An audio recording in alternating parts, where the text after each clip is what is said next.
And now, may tuturo ako sa yung mga isang situation na nakita ko naguguluhan pero pwede naman masolusyonan. Ito yung sinasabi ko. Di ba sinasabi ko sa paggawa na sa pag-orient ng mga edges, kailangan may dalawa. Kailangan may dalawang magkalapit. May dalawang magkalapit na edges before natin isolve yung tatlong natitira, di ba? E paano kung meron nga dito, may nakita ka ngang isang yellow or kahit anong kulay man, itapat mo either ito or blue, pero ito dito sa yellow mag-example. Paano kung yellow ito and then ito yung bubuin mo?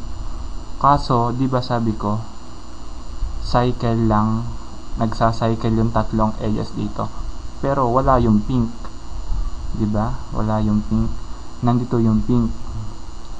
Paano natin ito mapupunta rito or dito o dito, di ba? Kahit gawin natin yung algorithm na dalawa, yung pang counterclockwise or yung pang clockwise, hindi siya mapupunta rito kasi di ba sa cycle tatlo lang yung umiikot, sa counterclockwise or sa clockwise kasi nandito siya, di ba? Paano natin ito mapupunta rito? Ang gawin mo lang, turn mo lang yung cube mo sa ganito, dapat yung buo nasa right side, and then gawin mo lang tong algorithm ito yung algorithm na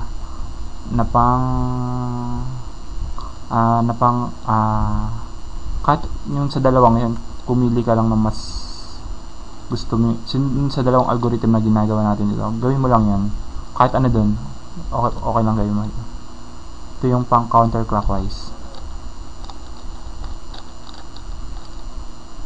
yan, tapos ibalik mo yung yellow, yan, nandun na siya. Pwede mo na ngayong i-cycle, gawin mo na yung mga algorithm uli, gawin mo ulit yung algorithm na pang counterclockwise, di ba? Yung pink ilalagay mo dito, it means counterclockwise siya, yan, di ba? Magkalapit na siya. And then buuin mo yung tatlo, itong green mapupunta rito, tapos ito mapupunta rito, it means clockwise siya, clockwise, di ba? Ito yung green mapupunta rito, yung dark blue mapupunta rito, and then yung blue mapupunta rito. Clockwise algorithm ang gagawin natin. Oh, sorry. Yan. Buo na siya.